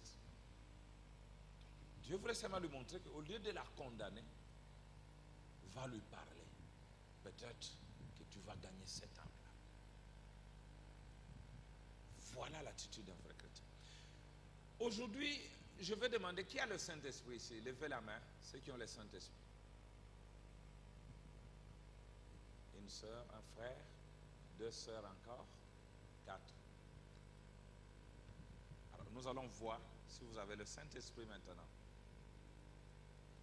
Je ne veux pas douter du Saint-Esprit, mais je veux renforcer. Parmi les preuves, le pasteur est là. Je ne le vois plus. Voilà. On a déjà prêché ici l'évidence du Saint-Esprit, les signes qui montrent que vous avez le Saint-Esprit. Vous avez déjà prêché ça? L'évidence. Voilà. Je vais vous donner une autre évidence. Il y en a beaucoup. Parmi les évidences, frère Branham dit, quand vous avez la compréhension claire de la parole. Et maintenant, je vous donne une autre évidence. Nous sommes dans pourquoi le Saint-Esprit a-t-il été donné? Le paragraphe 31. C'est prêché le 17 décembre 1959.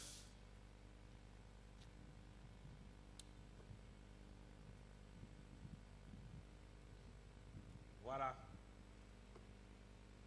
Vous avez trouvé? 31. Pourquoi le Saint-Esprit a-t-il été donné? Un message de 59, 17 décembre 59. Parce que sans le Saint-Esprit, vous n'êtes pas agréable à Dieu. Vous ne le verrez jamais. Vous n'entrez même pas dans le corps. Nous devons voir le Saint-Esprit. Mais je vous donne une des évidences pour que vous ne puissiez pas vous tromper. Que vous ne puissiez pas entrer dans un bluff. Vous consoler. Parce que quelquefois, vous pouvez sentir un frisson qui vous traverse. Vous dites, ah, j'ai le Saint-Esprit.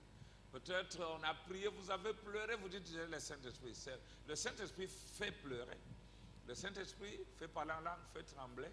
Mais ce n'est pas l'évidence. Maintenant, je lis une des évidences. Voilà. C'est le but du Saint-Esprit. Qu'est-ce que le Saint-Esprit? C'est le Père à nouveau. Dieu le Père qui habite en vous, qui accomplit ce plan pour terminer son plan de la rédemption. Parce que vous savez, Jésus n'a pas terminé à la croix. Il termine en vous. Il termine en moi. Qui œuvre à travers vous. Qui fait de vous un quoi? Parlez. Il fait de vous. Qu'est-ce qu'un co-ouvrier?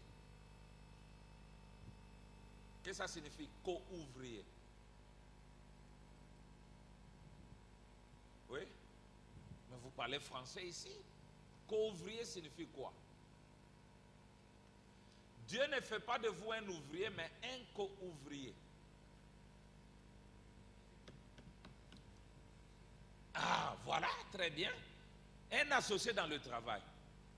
Donc tu travailles avec lui. Vous travaillez, vous n'êtes pas ouvrier, lui chef. Lui travaille, vous travaillez, vous êtes des associés dans ce travail-là. Il dit, qui fait de vous un co-ouvrier avec lui, qui vous donne une place, qui vous donne une part pour votre frère et votre sœur déchus, perdus, qui vous donne son esprit et son amour, pour aller à la recherche de gens qui sont déjà sauvés.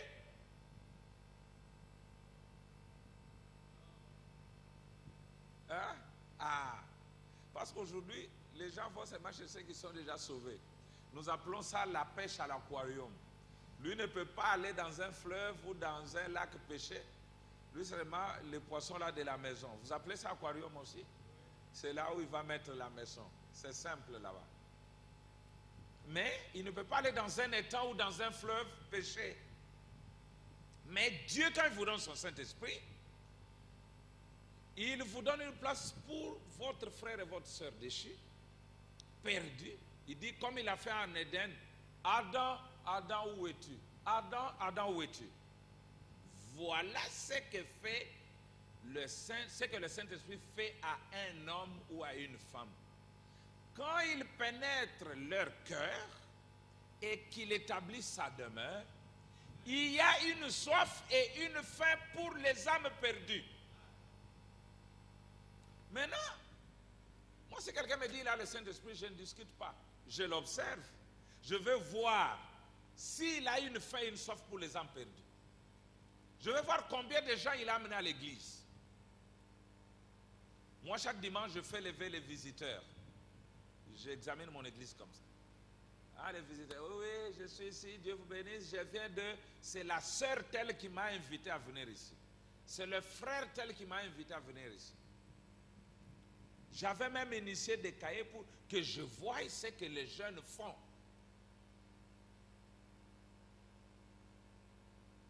À l'école où tu es, tu ne témoignes jamais de là-bas. Tu n'invites jamais la personne à venir. Et ici, vous avez des facilités, vous avez des bus. Vous pouvez même lui payer le transport pour l'amener à l'église. Nous arriverons à ça. Voilà ce qui ne va pas avec les réunions aujourd'hui. Elles n'ont pas assez de touche de l'esprit pour aller chercher des âmes perdues et de ceux qui sont mourants. Il s'agit plutôt de se donner une renommée ou une église ou un édifice ou une dénomination au lieu d'un programme destiné à gagner les âmes. Quelle pitié! On pourrait s'attarder longtemps là-dessus. Dieu s'est déversé en Christ. Exact. Combien payent leur dîme ici? Très bien. La dîme de l'argent. Maintenant, combien payent leur dîme, la dîme de temps?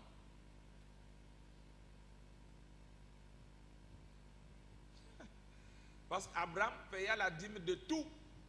Même votre temps, vous devez payer la dîme. Je vous amène une notion nouvelle.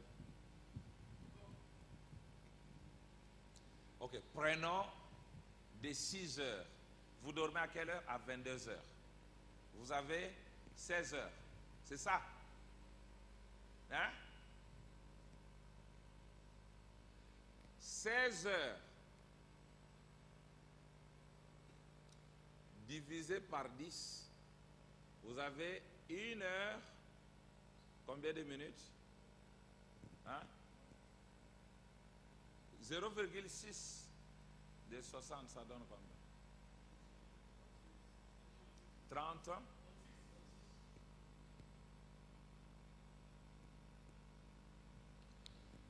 Qui accorde ce temps à Dieu chaque jour? Qui lève sa main.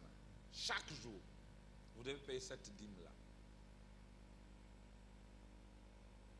Ça va être un temps de prière, de lecture, de partage.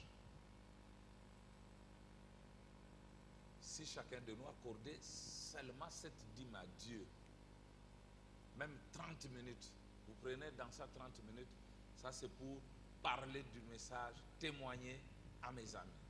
Ça, c'est pour la prière. Ça, c'est pour la lecture. Nous changerons beaucoup. Maintenant, je lis dans les investissements. Prêché le 24 novembre 62, paragraphe 63. Si vous savez, on a parlé des talents dans la Bible. On a remis à celui-ci 2 talents, à l'autre 1 talent, à l'autre 3, pour fructifier. Dieu aime fructifier la chose. Mais celui qui avait pris un talent, il est allé cacher. Et c'est un conservateur. Mais l'autre a gagné un autre talent, l'autre a gagné, etc. Il a dit non, je savais que tu es machin, alors je l'ai gardé. Ah, comme tu n'as pas fructifié, toi, jeté dans les ténèbres. Vous devez fructifier. Et quand Dieu a créé, il a dit, soyez féconds et multipliez, remplissez la terre. C'est la loi de la reproduction.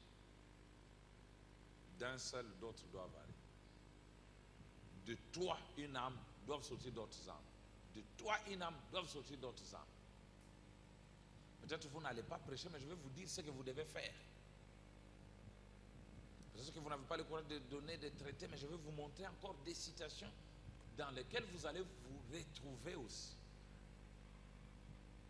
Chacun doit avoir amené au moins une personne à l'église, que cet homme soit baptisé du Saint-Esprit, qu'il soit en ordre avec Dieu. Voilà un homme qui a quelque chose au ciel. Parce que la plupart d'entre vous, vous n'avez encore rien. Vous ne vous reproduisez pas, vous êtes stérile. Vous êtes comme le mulet qui ne se reproduit jamais. Ou les maïs hybrides qui s'éteignent à la première génération. Vous devez être prolifique. Même quand nous consacrons les mariages, nous disons, comme tu avais béni Rebecca et Isaac et que tu les as rendus féconds, qu'il en choiisse la multiplication. Même Jésus, on l'a sémé dans Jean 12. Qui savent cela? On l'a sémé dans Jean 12 pour qu'il se reproduise. Frère Abraham dit qu'il devait produire toutes les races. Pas seulement un Jésus juif, mais un Jésus mauricien, un Jésus congolais, un Jésus sud-africain, un Jésus nigérien, un Jésus chinois, un Jésus indien. Dieu voulait ça. Vous devez vous reproduire, mon ami. 63. Écoutez, Branham, parce que quand on investit, c'est dans quel but? Il y a une sœur qui a fait le commercial. J'étais avec elle hier. C'est vous. Voilà. Le nom, c'est encore qui? Ketsia. C'est l'enfant de... Ketsia, c'est l'enfant de... L'enfant de... Dans la Bible. De Job. Il y avait Ketsia, Jemima et... Bon, voilà. Voilà, c'est là. Maintenant, je disais, vous qui avez fait les sciences financières, pourquoi on investit? Pour faire le profit. Très bien, applaudissez pour elle, c'est ça? Pour faire le profit. On n'investit pas pour perdre. On investit pour gagner plus. Il y a des gens qui ont investi dans les maisons. Dernièrement, vous avez entendu la crise. On l'a appelée la crise financière dans le monde. C'était causé par des banques avec soit des maisons. Les gens ont pleuré, les banques ont fermé, les gens sont devenus pauvres. Pourquoi? Parce que ce sont des investissements à haut risque. Maintenant, le prophète de Dieu voulait nous montrer un investissement qui n'a pas de risque. Personne n'a jamais investi dans ça et être déçu. Non. C'est ce que nous allons lire. La Bible n'a-t-elle pas dit, tu es riche et tu t'es enrichi à cet âge ici? Vous savez, quand vous allez dans la audition, on dit, tu t'es dit, tu es riche, tu es habillé, etc. Mais quand Dieu fait le diagnostic de l'âge de la Odyssée, il dit, tu es pauvre, tu es misérable, tu es aveugle. Donc, la manière dont Dieu considère quelqu'un, ce n'est pas la même manière que le monde vous considère. Quand Dieu fait son diagnostic, mais c'est grave. Vous voyez tous ces gens-là, ils sont pauvres. Pauvres. Maintenant, je vais vous montrer comment vous devez vous enrichir. Mais tu ne sais pas que tu es nu, misérable, pauvre, malheureux et aveugle. Et tu ne le sais même pas. Quelle condition déplorable. Homme, frère, ne faites pas d'investissement dans une telle affaire. Cela doit périr. Pourquoi ne pas faire un investissement dans quelque chose qui est prouvé dans toute la Bible? Et vous savez, avec les textes que j'ai notés ici, nous pourrions rester ici ce soir, toujours sur ces textes à montrer par cette Bible ceux qui ont fait cela et ceux qui ont rejeté cela. Je vous montre un véritable investissement à faire. Véritable investissement à faire. Placez votre vie, votre temps, votre argent, votre talent, placez tout ce que vous avez en Christ. Les gens n'aiment pas cet investissement-là.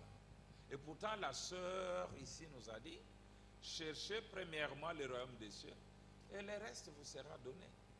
C'est un investissement. Quand Dieu dit le reste, c'est-à-dire le reste.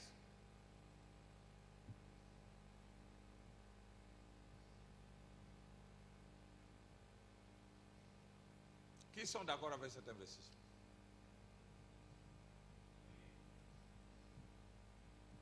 Qui ne sont pas d'accord?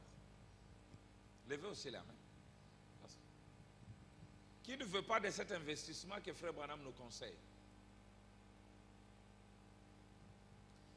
Il venait de nous dire, il dit, lui Branham prêchait en salopette. Les gens allaient à pied à l'église. Les gens dormaient affamés. Mais après, il a dit quoi? Lui, Branham, regardez sa photo. Où est la photo de la colonne de feu? Il est en salopette, n'est-ce pas? Mais il a fait 7 fois le tour du monde. À pied?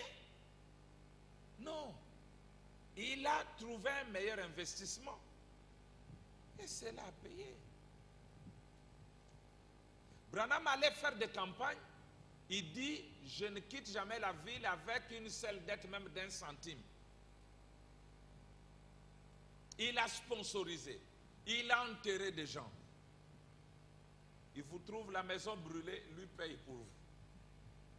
Il trouve quelqu'un qu'on ne sait pas enterrer, il enterre. Quand vous verrez les ennuis financiers qu'il a eu avec le gouvernement américain, on lui a compté tout ça. Tu avais fait ça, tu avais fait ça, tu as donné ça, tu as donné ça. Regardez quelqu'un qui est né dans une famille d'alcooliques. Oh, mes amis, l'heure avance très vite. Je sais, il y a quelqu'un, le pasteur vous a déjà sûrement raconté ça, qui ne voyait qu'elle est bien dans sa vie. Il ne comprenait pas, tout lui réussissait. Il voit frère, il dit, oh je vois, tu bénéficies les bienfaits de ton père. Parce que ça se transmet aussi de génération en génération. Peut-être que ce n'est pas vous qui allez les bénéficier, mais votre génération sera bénie à jamais à cause de ce que vous faites. Juste gagner les âmes. C'est le meilleur investissement. J'ai dit ça. Le talent. Vous devez l'investir en Christ. Tu sais jouer un instrument, mets ça au profit de Dieu. Tu sais faire quelque chose, fais-le. Le temps, Dieu en a besoin. Votre temps, il en a besoin. Il dit, Dieu nous a garanti en les ressuscitant. Nous ressusciterons dans les derniers jours. Il a promis. À quoi d'autre vous attendriez-vous? Dites-moi un investissement que vous pourriez faire et qui rapporterait autant que cela. Dites-moi dans quoi vous pourrez investir ce matin et gagner 10 millions de dollars, mais pour être un cadavre demain. Quel bien cela vous fera-t-il? À quoi servirait-il à un homme de gagner le monde entier, mais de perdre son âme? À quoi bon d'être populaire, être appelé ceci, cela, diacre, docteur, membre du conseil presbytéral, évêque, ancien, pape, ou peu importe les titres qu'on puisse vous donner, ce sont des éloges d'hommes. Je préfère être traité d'exalté par les gens et être un fils de Dieu dans mon cœur. Étant né de nouveau et ayant l'Esprit de Dieu en moi, en lui prouvant cela, en confirmant sa parole et en me faisant vivre. Je ne vis plus comme autrefois, a dit Paul. Et pourtant, c'était un enseignant et un érudit. Mais sa vie changea quand il rencontra Christ. Et il fit son investissement en Christ. Il devint dès lors un autre homme. Oh, il s'enrichit certainement. Cet homme s'était enrichi, vous savez quoi? Si vous remarquez ici, Jésus, ok, il parle de cet homme-là, le jeune homme riche, qui a eu juste les richesses de ce monde, mais qui n'a pas voulu être riche pour Dieu. Vous dites, en Dieu, il n'y a pas l'argent. Qui vous a dit qu'en Dieu, il n'y a pas l'argent? Il y en a, mais l'argent n'est pas tout. As-tu right? Quand Frère Branham lui a dit, demande ce que tu veux, tu l'auras tout de suite. Vous connaissez l'histoire. Qu'est-ce qu'elle allait demander que Dieu ne pouvait pas lui donner? Parce que Branham a dit, l'argent. Mais tu as une famille pauvre. Si tu veux l'argent, dis-le maintenant. Quoi? La santé, la guérison, etc. Mais regardez, as-tu right? A demandé la bonne chose. Et Dieu ne fait pas de propositions pareilles à des gens qui ne savent pas ce qui est important.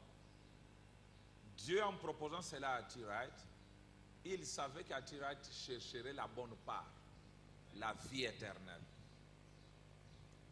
Mais si c'était nous les jeunes d'aujourd'hui, on allait dire, oh l'argent, je vais être ceci, je vais être cela. Mais l'âme vaut plus que tout. Il est 12 heures. Vous allez m'accorder combien de minutes? On arrête là ou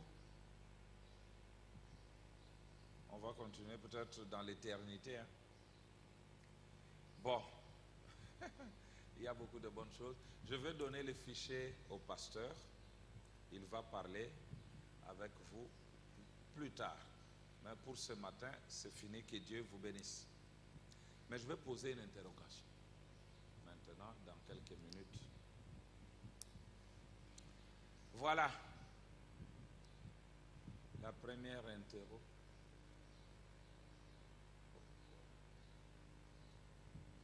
Faites passer juste une petite liste là.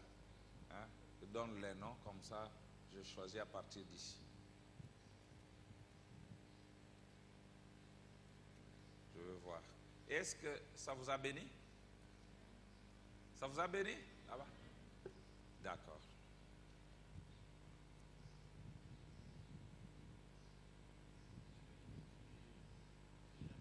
Oui, oui, qu'ils écrivent là, je veux juste me référer. Hein? Oui, rapidement là, c'est bon. Comme ça, je prends au hasard.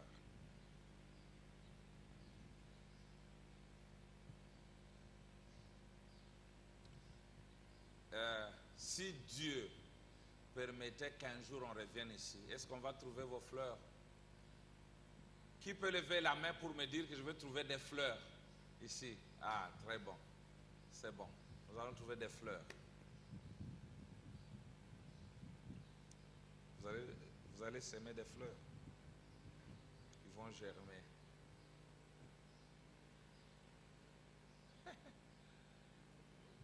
Ah, ça va aller lentement là. Alors, je vais juste poser la question, je choisis. Sinon, on va traîner.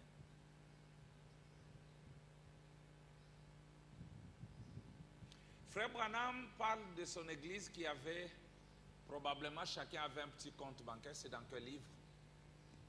Nous avons lu ça dans quel message? Le fiancé de Sarah. Le nom c'est qui encore? Hein? Qu'il. Voilà. C'est dans quelle brochure? Quel message? Hein? Vous dites?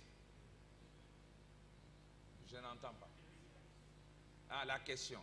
Nous avons lu, là, Frère Branham fait des éloges à son église et il montre que chacun a probablement un petit compte bancaire quelque part. Nous avons lu ça dans quel message? Les investissements. La sœur là-bas, c'est qui?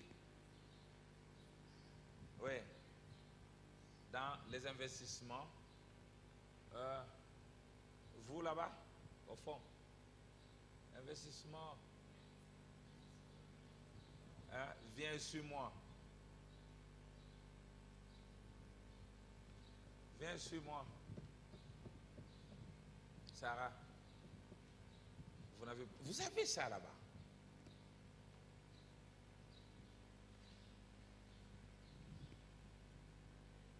Regardez bien. Troisième. What? Pourquoi le Saint-Esprit a-t-il été donné? Non, vous n'avez pas trouvé.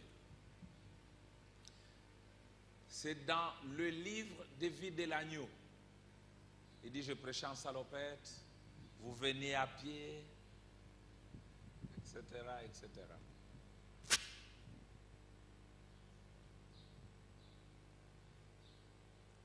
Bon. Qui peut me donner le nom de l'Américain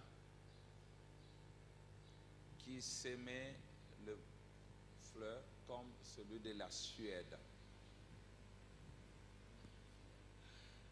Vous,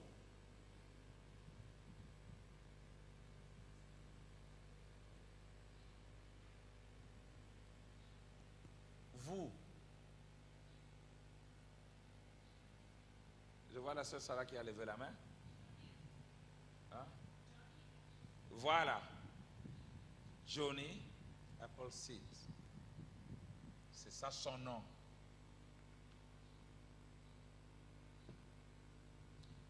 Ok.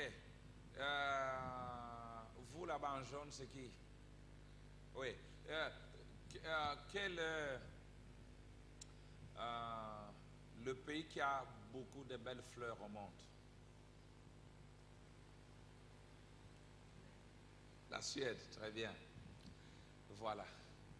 Nous continuons un tout petit peu avec 2-3 questions et on arrête. Qu'est-ce que signifie convaincu et alors concerné? La sœur là en lunettes. Convaincu et alors concerné. Ah. Qu'est-ce que ça signifie?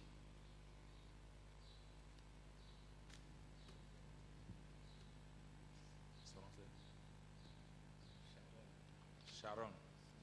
Très bon. Ok. Kingsley. C'est qui? Ah, le jeune homme ici. Bruna. Oui. Qu'est-ce que signifie convaincu et alors concerné? Où est le micro là? Qu'est-ce que ça signifie? Parce que c'est ça même le... Quand on a compris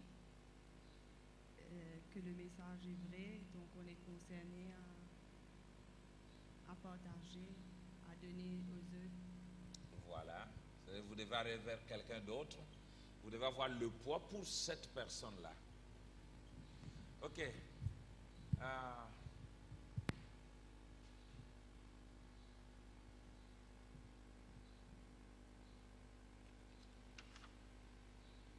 C'est bon ça. Oh non. Excusez-moi, il y a quelque chose que je dois lire, hein, que je n'ai pas lu.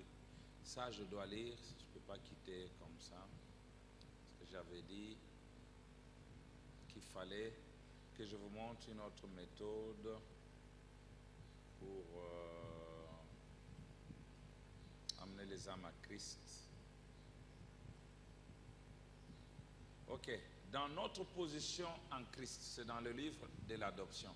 Prêché le 22 mai 1960. Ça, c'est très important. Notre position en Christ, paragraphe 100, nous descendons. Ça, c'est très important. J'allais oublier.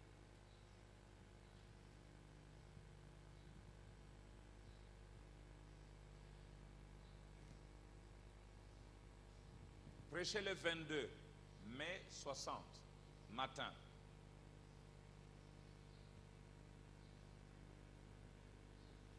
Paragraphe 100, nous descendons.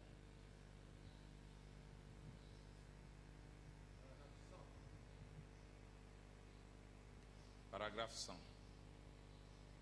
Je vais aller à l'hôtel, même dans l'autre message, Bible, il y en a en français. Je vais aller à la recherche, si seulement je peux le trouver. Oh là là, qu'est-ce que je vais leur faire? Vous voyez, si seulement je peux le trouver. Mais il était prédestiné. Écoutez maintenant. Qu'est-ce qui vous dit que le vendeur d'alcool là-bas n'est pas prédestiné à la vie? Qu'est-ce qui vous dit que la prostituée là-bas, à qui vous ne voulez même pas adresser la parole, qu'est-ce qui vous dit qu'une petite poignée de main et une invitation à venir à l'église ne ferait pas d'elle une sainte de Dieu là-bas dans la gloire? Prostituée. Mais il y en a eu dans Jean. Jésus lui a adressé la parole. Personne ne voulait lui adresser la parole. Et elle a amené beaucoup de gens de la Samarie. Venez voir. Venez voir. Elle a invité les gens. Venez voir un homme qui m'a dit ce que je fais. Philippe, va chez Nathanaël. Viens voir. Il vient, il a les saluts. La femme prostituée rencontre Christ. Elle invite les gens. Ici, une petite poignée de main et une invitation. Ça, c'est très important. Ça, c'est simple. Mon ami, je t'invite. Est-ce que tu peux accepter de venir avec moi demain à l'église? Nous avons ceci, nous avons cela. Vous lancez des invitations comme ça. Peut-être sur 100, 2 viennent. Vous avez gagné. Peut-être sur 100, une seule personne vient. Peut-être il n'y a personne qui viendra. Mais continuez, continuez, continuez. Qu'est-ce qui vous dit qu'il n'y en ait pas une? C'est ce que nous ne savons pas. Mais c'est notre devoir. Comme le pêcheur qui a jeté son filet dans la mer et qui en a retiré, il a ramené des grenouilles, des poissons, des lézards, des araignées d'eau et tout le reste. Mais il y avait là-dedans qui étaient des poissons. Il ne savait pas. Tout ce qu'il a fait, c'est de jeter le filet. C'est ce que nous faisons. Faisons-le, mes amis. Invitons. Je veux que dans une année, qu'il n'y ait plus de place ici. Nous voulons ça. Voilà. La question est posée à Malachi. Où est-il, Malachi? C'est dans quel livre où Frère Branham parle de la prostituée qu'on peut inviter à venir à l'église?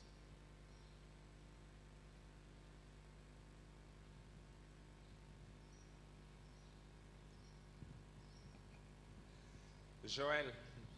Où est Joël? Voilà Joël. Oui? L'adoption. Très bien. Merci. Dieu te bénisse. Et Vicky.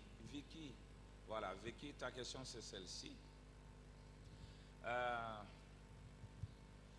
jeune fille se trouvait dans quel pays? La jeune fille qui a prêché, qui a donné un bon témoignage. Syrie. Elle était en Syrie, très bien. Merci beaucoup. Les conversions se font à 21 ans, avant 21 ans, la grande partie. Et c'est à quel pourcentage là, cette question est posée à Rebecca. Voilà. Combien de pourcents? 86. Très bien. Merci beaucoup. La dernière question peut-être.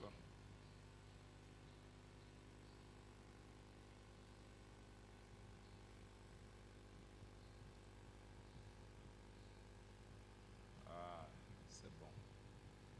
C'est très bon. Ok, la dernière question sera celle-ci. Appleseed a semé des fleurs et vous allez semer des fleurs. Que signifie des fleurs? Ashley. Ashley ou Ashley?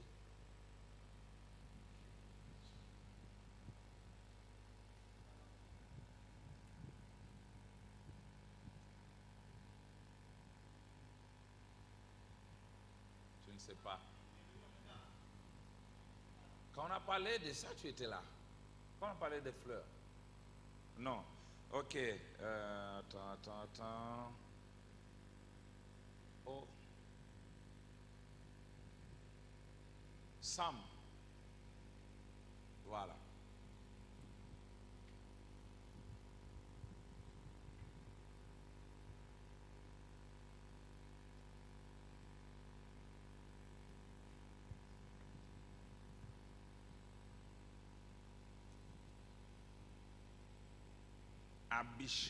Abishai, c'est qui? Voilà.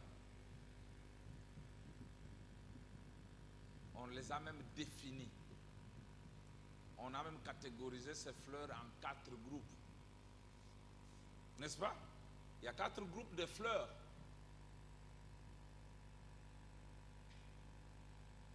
Vous avez oublié ça?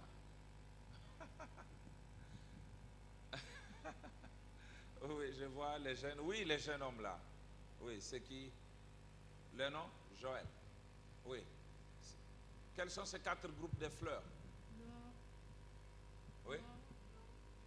rouge, Voilà, très bien. Ce sont les blancs, les jaunes, les rouges et les noirs. Les 4 races. Il dit, nous sommes comme des fleurs dans les jardins dédiés. Ce sont les traités que vous allez donner aux gens. Merci beaucoup. On se revoit ce soir.